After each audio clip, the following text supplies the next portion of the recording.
Hey everyone, and welcome to this edition of Stream On. I'm Jim Williams, your host. It's a short one. We're going to have 30 minutes to get into everything we can get into. Let's start with Pete Thamel's report this morning that it looks like the ACC and Stanford, Cal, and SMU have, I'm going to say come to agreement because according to Pete, it's all written in pencil. So it's not necessarily an agreement, but they're coming closer and we'll see this week. I'm quite sure that they're going to have a vote one way or another. Thumbs up, thumbs down, we will see. But let's see what's going on. Hey, Liv, how you doing? Whirlwind this weekend, Big 12 and ACC rumors. Right. Steve Silver, who writes for the Chronicle in San Francisco, posted a story this weekend saying that the Big 12 and Stanford had some conversations. It was out there for 6 hours before I actually tweeted it, the story. And so several other publications picked up what Steve had written. It took 20 hours for the Big 12 to decide, that, no, that didn't happen. I still think possibly it did. And we can say that it was low-level people, whatever you want to say. But at the end of the day, I don't see if Stanford called the Big 12 and asked for a conversation or meeting or whatever, I do not see under any circumstances where they wouldn't answer that call. Or under any circumstances, they wouldn't have a conversation. It doesn't make sense, okay? You would have a conversation. That doesn't mean you're going to, someone's going to ask for an invitation or they're going to get offered a membership. What it means is you would open a dialogue. So did I think that what Steve wrote in the Chronicle was, had sense, made sense? Yeah, it's plausible. And that's why I waited 6 hours before doing anything about it. And then, of course, as I said, Brett McMurphy and Dennis Dodd came out and said that the conference wasn't interested. And again, what goes on behind the scenes, we don't know. Are they interested or aren't they interested? Again, we won't know. We may never know. But is it plausible they would answer the phone? Yes, it's very plausible. And, conversations, as I said, they're not binding. They're just a matter of talking. So we'll see. To the ACC, though, Pete Thamel's reporting, and I opened the show with this, Pete said that it looks like they've got something in pencil, and not ink yet, for people to look at. And so that's cool. I do think it's going to be ended by the week. I don't think anybody wants to open the season, especially the ACC, which has some big games coming up here with Florida State and LSU. I don't think they want to open the season with this hanging over their head. So one way or another, I think they're going to get this thing resolved before the end of the week. It can't lag on any longer. And up or down, right? I mean, that's simple enough. You either want Stanford, Cal, and SMU, or you don't. And if you do, great. And if you don't, well, that's fine too. And Stanford and Cal and the rest of them will have to go to Plan B, whatever that might be. So yeah, it was a lot of crazy over the weekend, but that's what happens in situations like this. You just don't know what's going to happen. Justin, how are you this morning? There's almost too much smoke. He's back on now, but I think it's possible. Right. You're right about that. They have worked hard. Jim Phillips, the commissioner, has worked very hard to do two things. One, expand the conference, because every other conference has expanded during this 2-year period. We know that obviously the SEC went out and got Oklahoma and Texas. UCLA and USC went to the Big 10. Big 12 picked up, they added 4 schools, then they picked up 4 more. So, for the ACC to keep pace, adding Stanford, Cal, and SMU would not be, unwise. But, they also have that revenue stream issue that everybody seems to keep pounding on them for. And so we'll see. But you're right. I mean, the smoke is there. It seems as if they want to do this. I know that Phillips and at least 11 of them want to. They need to get 12. Maybe there were some silent ones that voted no. I mean, voted yes because they knew others would vote no. But look, this is the only way they get money. There's no other way. And if Jim, according to Pete Thamel's report, it was between 60 and 70 million dollars a year that they could be able to split up. That's not, that's not nothing.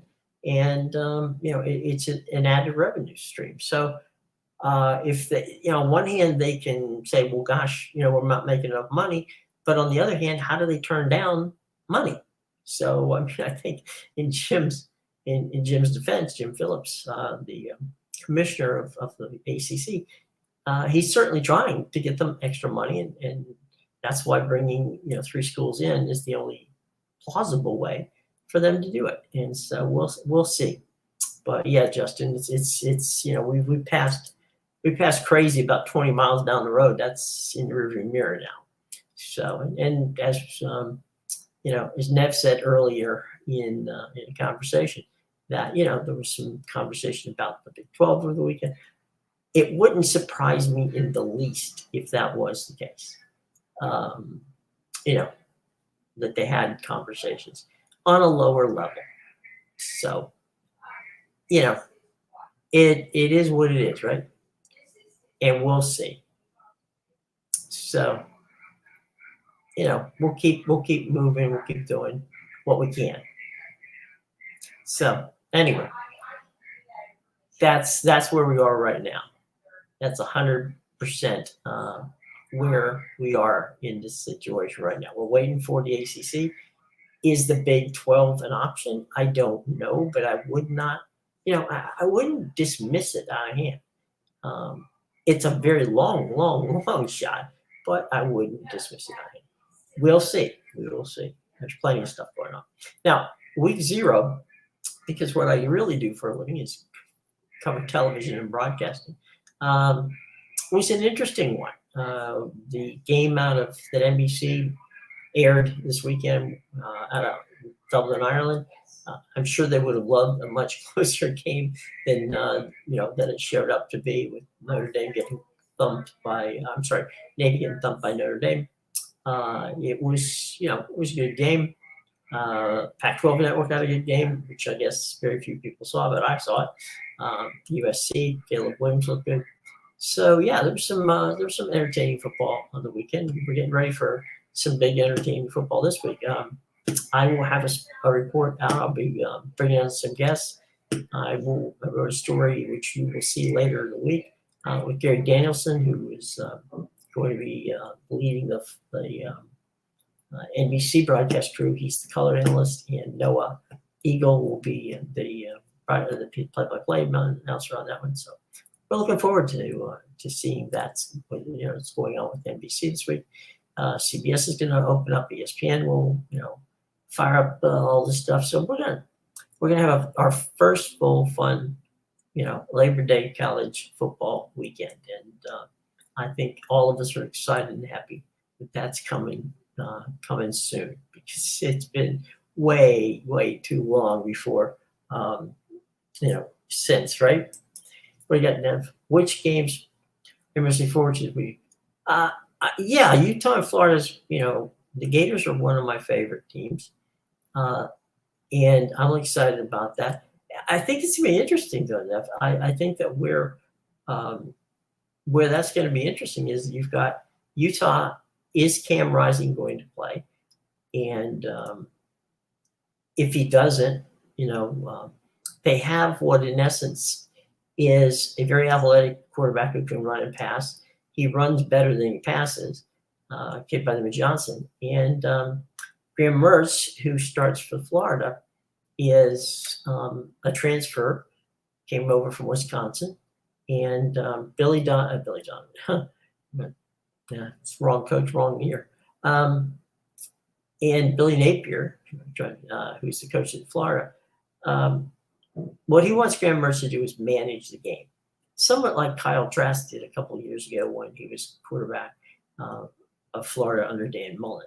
And they've got some fantastic running backs. They've got some, some good wide receivers. I think what Florida wants to do, especially on the road against Utah, is shorten the game. So play, run, pass when you have to. Don't make mistakes and try to just run up the yardage and, as I say, shorten the game. Utah, on the other hand, again, they're the defending conference champions. They've got some very good athletes on that side, and we'll see. So it should be fun. I mean, a week one, that one, LSU and FSU, that should be a monster. They had a great game last season. That was in the Superdome. And this year they're playing in Orlando. So it should be, those two games should be fun. And there's a whole bunch of others. So, yeah, those are two that I would be looking forward to.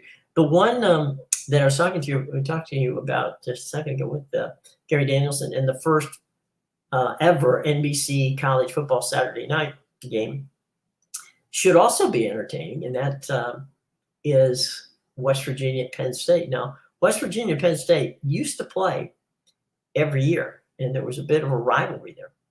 But as things happen, conferences come, conferences go. And Penn State and West Virginia haven't played each other for quite a while.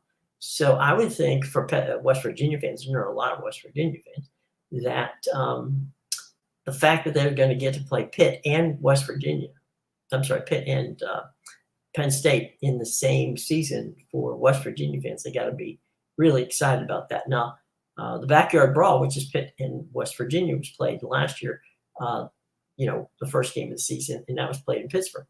This year is a little later in the season, but this one's going to be played in Morgantown. So, the 70-mile difference is like light years. So 70 miles from Morgantown to Pittsburgh, and it's going to be crazy. It's also going to be crazy Saturday night when in Happy Valley when Penn State hosts West Virginia. The kids from Morgantown and that whole West Virginia football team is going to be psyched out of their minds when 102,000 people show up at the at Beaver Stadium, which is it's a very imposing place to play, and especially in night. It's really quite special at that point in time. But I will tell you this: I'd rather play Penn State at night in September than Penn State at night in November. So I think that's going to be a fun one. So plenty of fun games this week, and I'm sure we're going to be talking about them. We're going to bring some people on who actually can give us some insight into those games, and we'll have some fun talking about the broadcast teams and who's going to do what. So that's some stuff to look forward to. A little too early in the week for this, but we'll go from there. And of course, the week after that, we're going to NFL kicks off. A lot of changes in coverage there. And we still have baseball, which is moving along. We'll be getting into the playoffs here in the not too distant future. So we got a lot of fun stuff going on. Messi scores again in his first MLS game. I mean, he's only been playing for a month in competition, but they went to New York to technically to New Jersey to play Red Bull, and came away with a 2-0 victory over Red Bull with Messi scoring an absolutely crazy goal there in the final moments of the game. So those Messi fans have to be happy. The 27,000 who were hanging from the rafters at Red Bull Stadium definitely got their money's worth. Let me take this out of the way. And from a question and answer standpoint, guys, let's see what we got going on here. There's a couple of questions that are coming in from. Okay, here's what we got. Question: do you think? Okay, here's. Okay, do you think that there's any chance that Washington State and Oregon State are included in the ACC? No, I don't. I say that because I wish they could, but I don't think. I mean, look how hard it is to get Stanford, Cal, and SMU across the line. So I think that's going to be a tough call to bring two more in, especially out there. Okay. Whoops. We already answered that question. Yeah. So sorry, that was my fault. I hit the button there. I thought there was a new question from you, Nev. Let's see what else we got. Okay. It seems to be academic collaboration appears organized throughout the Association of American Universities, which both our institutions are part of. And he's talking about Stanford and Cal, which is correct. That would be correct. And yeah, is that going to be important to eventually the ACC? Yeah, I think that's going to be very important because it's money in a research aspect. But that's not sports dollars, that's academic dollars, and perhaps that might be something that will sway the powers that be in the direction of the folks from from the ACC. SMU's TV ratings suck. Okay, this is Lance. What cash though? Their ratings suck.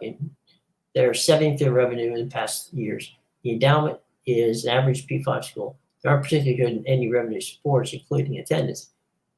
Just they're willing to bribe their way into it. I'm not sure I would use bribe. I mean, it's not that's not really a good way of putting it, but kind of looks that way. But we'll see. Ooh, Greg, you smacked me with a big one there. I'll tell you what, I will go with the Seminoles here. I think the Seminoles can beat Brian Kelly's LSU team. That being said, LSU is not a bad team by any stretch of imagination. But I think that this is a huge year for FSU. Okay, they need to step up and they need to play well. They had a good season last season, and I think it's important now that they step up and do it. So I think it's going to be FSU. It's not going to be. It'll be close, and Brian Kelly has a good team at LSU, no doubt about it. But but if FSU wants to make a case for why they deserve to be a national in the national conversation, then you've got to beat teams like LSU, which they did last year at home technically on the road, but it was in New Orleans at the Superdome. This year it's in Orlando. So should be a very interesting game, Greg. 100%. That's going to be a lot of fun. Which league is better than U16 ACC with Stanford Cal? Well, I mean, it depends. If I think the ACC at the top with FSU and Clemson is probably better, but once you get to FSU and Clemson, past FSU and Clemson, North Carolina is not a bad team, but I think balance-wise, probably the Big 12 has more teams that are there. The addition, of Cincinnati doesn't hurt them. UCF doesn't hurt them. TCU's got a good team. Baylor's got a good team. Kansas State. So again, balance, the Big 12 has it. On the top echelon teams, the top two teams, Clemson's had a couple of down years, and FSU just kind of like has started to build themselves back. So at the top, I would give it to the ACC, but overall, I would say the new 16 team Big 12. What do you think, Greg and Justin? What do you guys think?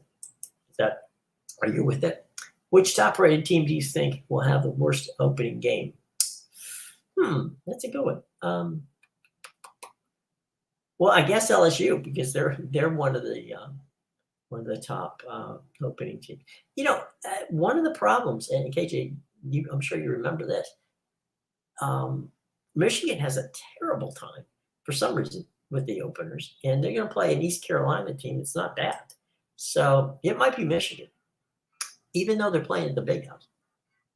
It might very well be Michigan, and we're going to have to see how that plays out. But at the end of the day, I think, I'll take two. and you guys can chime in as well. I'm going to go with Michigan and LSU because, as I said, Michigan, because they, as I say, they have had issues. Remember that Appalachian State game? They've had issues opening the season. Does that mean that they'll lose to East Carolina? No, but I think that East Carolina has a really good football team, and so we'll have to see how they play against Michigan. But it'll be fun. So that and the FSU LSU game. So those are two big ones that I think we might just see some crazy times going on there. Okay, got another about 10 minutes, guys. So let's see what we can get through in 10 minutes. What do we got here from the Twitter sphere? Both camps are never. Okay. I'm both a Stanford and Cal graduate. I've never had any problem practicing as a student at either university. So, okay, well, there you go. Let's see. That's good to know. So, in other words, I think they're trying to explain there that if they were to play BYU and Baylor and other schools that have had some consistently, a solid religious base, which is, there's nothing wrong with that. It's, I don't think that's a problem. It shouldn't be a problem. And they certainly make it clear that it's not a problem for them. So, all right, that's good to know. Let's see what we got here. Okay, we've already covered the top teams that we know are going to have a tough time the first week. And guys, like I said before, what we're going to do here this week is we're going to get some people in who are very, knowledgeable about college football and some broadcasters who will be doing the games this weekend. And we'll talk with them about what they think about the upcoming week one. And that's going to continue to be the theme throughout the show, throughout the season. We'll have some entertainment people who are also sports fans. We'll talk about their movies, about whatever they're going to be on television. The way the show goes is we're going to be bringing in folks who I think that you all will enjoy. You'll be able to ask them questions. They'll answer for you. And you'll get a total perspective of what's going on, both from the broadcast side, from the college sports side, the pro sports side, and in different elements, not just football, but baseball, basketball, auto racing, the whole 10 yards. So that's what we're going to do here on the show. And you guys have been outstanding so far, and we hope to grow it and to have you all come on a regular basis. And feel free to give us questions. If you can't make it, no problem. Just watch the show later and leave the comments below. I promise I'll answer. I've answered everyone so far. So, we'll do it. All right, guys. So keep those questions coming. We got another, about 8 minutes. So let's get some quick questions in there. Let's do the lightning round, right? So we can get a bunch of them. All right. So let's see what questions we have that just came in on. Okay, we have someone here who is saying to me that the odds we have a finalized version of Cal and Stanford by, say, Thursday. I'm going to say it's probably going to be no later, Thursday, Friday, absolutely worst. So, yeah, I think we're going to be there by that time. So, yeah, I'm on your side on that one. And, Chris, I do think that they'll get there. And it's not going to be – they'll come kicking and screaming, but they will definitely be there. So, hang on, my friends, just a little bit longer. And, the ACC network will get that Dallas market. This is what Believer tells us. It doesn't matter how good they are. Contract is higher when they give rates to the market, which is true. About 80 cents to $1 more per cable subscriber in Dallas market. But that's actually true for the entire state of Texas, so it's not just them. Take the DMA size, and he's talking about generating revenue. So, yeah, all of these teams will generate revenue through the way that the ACC network is is formulated, where if a team in an area does it, then if you get an ACC team in your market, then the cable providers are duty bound to up the price, so that way there is more revenue that comes through the ACC network. We don't know at this point in time how much that's going to be, but it could be enough to certainly make a nice little pool. So let's see. All right, let's take this. In your opinion, is there any chance that G5 schools could start work together and schedule Olympic sports? You know what, KJ? I think they're already talking about that. I think you're right. I think they're doing that. They're looking into it. It makes all the sense in the world. And I do think that one of the things that they learned from COVID is that might not be the worst possible thing to do. And that there's a lot of people who like it. You can put, multiple teams up at hotels. You can play basketball, volleyball or tennis or whatever it is all day long. And, and literally in a weekend, knock out, 10, 13, 14 games and a sizable chunk of your schedule just in one area. So there you go, boys and girls. All right, time for one last question before we get out of here this morning. We will be back for the hour show tomorrow, but today we have to cut it short for some technical reasons. We have to get going and have to do a reboot of our system. So time for one more question. Anybody want to give us one more? And thank you guys for coming in. By the way, subscribe, hit the bell, please, please, please, and like us. It's something that we would like to do. We're likable people, and you're all likable people too. So let's see what we got here one more time on this. Okay, this is another one about Stanford. They have an extremely rich donor base, which will pay for this move.